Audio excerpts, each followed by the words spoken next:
suspension of the so-called reciprocal tariffs, keeping a universal 10% baseline. For now, the S&P 500 surged 9.5%, its biggest one-day gain since 2008.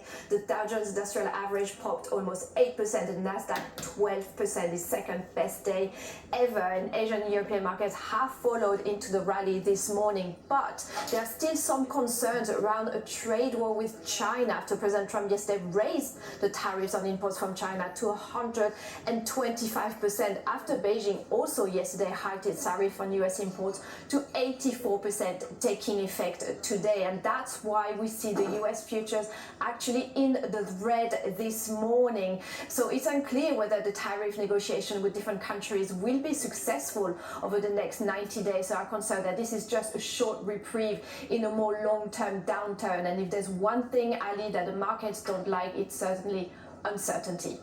Yeah, that's definitely true. And then beyond what you're talking about, the uncertainty in the markets, there are questions this morning about possible market manipulation after the president's abrupt reversal on these tariffs. What more can you tell us about that?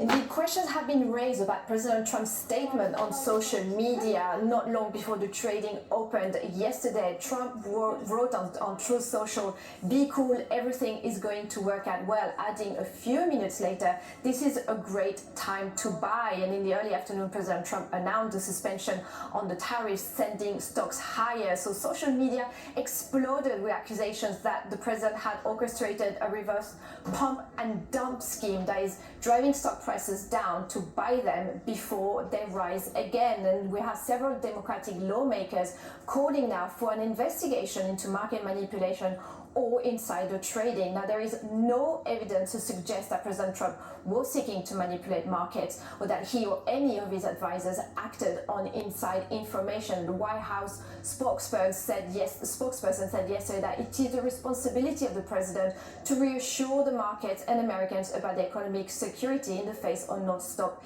media fear-mongering. Now, so far, the Securities and Exchange Commission has not responded to requests for comment from the media. We will still be looking out for that, as well as the investigations on the Hill. But I want to ask you about Apple, because their stock prices saw an historic surge. There's been a lot of conversation about how the price of an iPhone would be impacted by these tariffs. So how are the president's economic policies affecting that brand specifically?